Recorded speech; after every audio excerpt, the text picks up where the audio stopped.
Hi, this is Miss St. James, and we are going to be reading Day 13's a section of We Beat the Streets. We're just going to read one section today about Raymond in 11th grade. You need to quit hanging around with those thugs you run with, Raymond's mother said for the 100th time. You're going to end up in jail just like your daddy. Those are my boys, Raymond replied defensively. They always got my back. You're going to end up putting your back in prison or a cemetery, his mother asserted. Raymond knew his mother was right, but his allegiance to his friends in the Plainfield neighborhood was too strong for even a mother to break up. It was just plain hard for Raymond, trying to figure out how to become a man in a place where manhood is measured differently than the way your mother sees it. I'll be back in a couple hours, Raymond said, as he grabbed his black trench coat. It was the day before Thanksgiving, and the house was filled with the pleasant smells of turkey gravy and apple pie. He was a little angry that she kept at him for things over which he had no control. He left the house then and headed down the street. The day was chilly and blustery. He ended up where he always hung out, in the back steps of the closed and dreary Clinton Elementary School, sitting with his friends, sharing a 40-ounce bottle of Old English malt liquor, in no particular plan or purpose. Remember, the dude's like 16. You, man, look at that crackhead heading this way. Makes me sick the way he'd be hanging around all the time, Amick said with disgust as a man, skinny and very high, stumbled toward them. Didn't he used to be a lifeguard down at the swimming pool? A dude named Train asked. Yeah, man, but crack don't care who you are or who you used to be, Raymond replied. The crack addict, with matted hair, red, glassy eyes, and filthy clothes, said in a thin, raspy voice, Let me cop a rock off y'all. Raymond and his friends tried to ignore him, but the junkie would not give up. Come on now. I know one of y'all can hook a brother up. Train, who actually did have some crack to sell, told the addict, I'll sell to you, but you can't smoke it here. You got that? Raymond knew what he meant. There was generally an understood rule in the neighborhood that the school grounds were off limits for drugs. Well, kids hung out there, and Raymond and his friends felt like they were protecting the younger generation, even if it meant just in this one area. It was a matter of pride, a code of honor, an unwritten law of the streets. The crackhead nodded shakily, gave Train the money, and stumbled away. A few minutes later, Raymond looked up and saw the orange and blue glare of a crack pipe blazing from behind a dumpster in the schoolyard. I told him not to do that mess around here, Train said angrily. I ought to go beat his butt. As if on cue, Raymond, Train, and the other boys put down their bottles and walked over to the dumpster. Train yelled at the crackhead.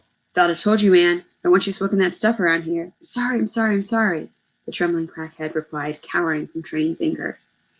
So raise up on out of here. We want you out of here right now, Train insisted. Get out of here. Hold on, let me just finish, the addict said weakly. He put his lips around the crack pipe and inhaled deeply. His eyes were still closed when Train punched him. The addict fell to his knees. Liquor and adrenaline took over. Raymond and his friends began beating the man. You dropped him, man, one of them shouted as he hit the helpless addict. Let's knock his lights out, useless crackhead, yelled another. The man stumbled back to his feet. Somebody else hit him again and knocked him back down. He moaned, writhing in pain on the ground. Raymond and his friends were out of control. Raymond lifted the man up, not to help him, but so he'd be a better target. They hit him again and again. For 15 or 20 minutes, they beat the man until he could barely move.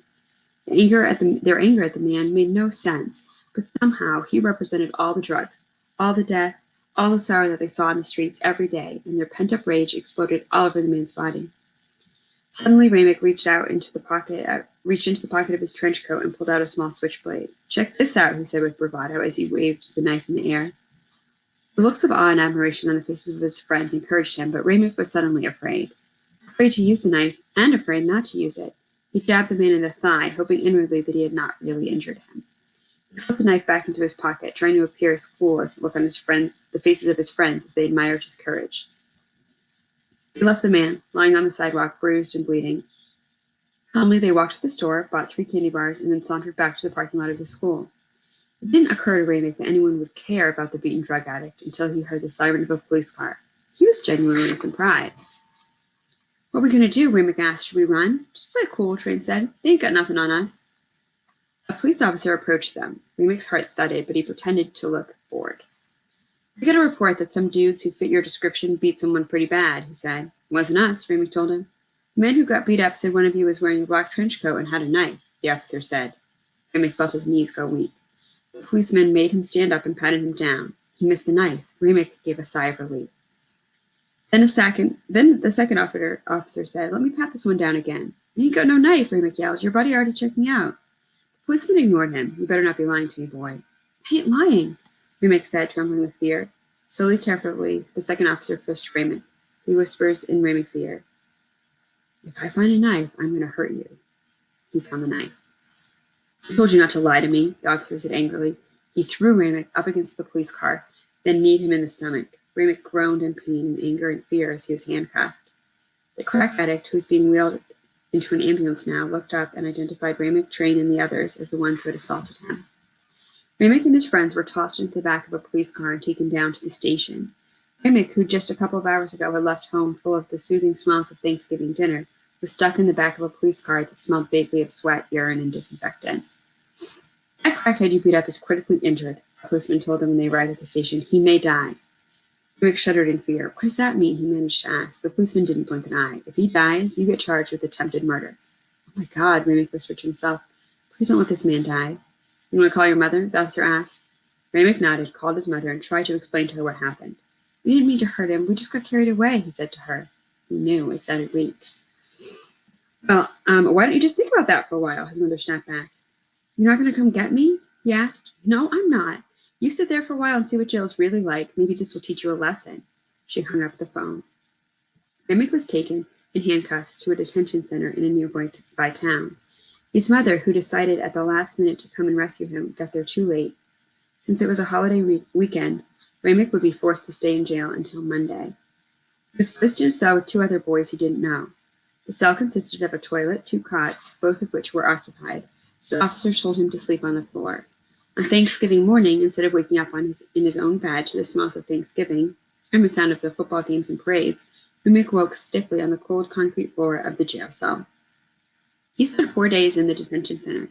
He ate terrible food, endured embarrassment and humiliation as he used the toilet in front of his cellmates, and even heard, late one night, the horrifying but unmistakable sounds of a boy being attacked. Ramek felt like a caged animal. Some of the boys in the jail had been there many times. Many seemed to accept jail as a part of their life, as their inevitable future. But Ramek bristled at the thought. Never again, he told himself. I'm not going to waste my life this way. When he was released, he was at first ashamed to tell George and Samson what happened. The three of them talked about football games and girls and applying to Seton Hall as if the world were unchanged. But Ramek's fear of what might happen to his future shaded everything. In January, he attended a hearing before a judge. Several teachers and family members had written letters on his behalf asking for mercy. The crack addict did not show up, however, so the case was continued. A second hearing was held. Once again, the addict did not show up. A third hearing was set. Ramek, dressed in a suit and tie, waited for the worst to happen. But again, the man they attacked did not appear in court. The judge finally threw out the case, and after several stern warnings from all involved, Ramek was allowed to go home. Thank you, God, Ramek whispered. He felt as if he had been racing blindfolded to the edge of a cliff and had been grabbed and saved just as he was about to descend into a pit from which there was no escape. He swore he'd try to stay out of trouble, to hang with Samson and George more, aim for higher goals. For a while, it worked. And here's his reflection, Thanksgiving in jail. Waking up in jail was a surreal experience. The first morning, I honestly thought I was having a bad dream. When I opened my eyes and realized I wasn't dreaming, I was terrified. I got myself into a big mess, and it was horrible. I'd almost taken the life of another human being. How could I be so heartless and cruel? The experience taught me so much. I learned up close about all the horrible things that happen to people in jail. Beatings, stabbings, sexual assault. The next thing I learned took me by surprise. I realized I wasn't free. I looked out of the window and saw all the people going about their daily lives and realized I wasn't able to do that. I couldn't go to school, I couldn't go to the store, I couldn't get a bite to eat at the local takeout. All I had was still milk and processed turkey for Thanksgiving meal.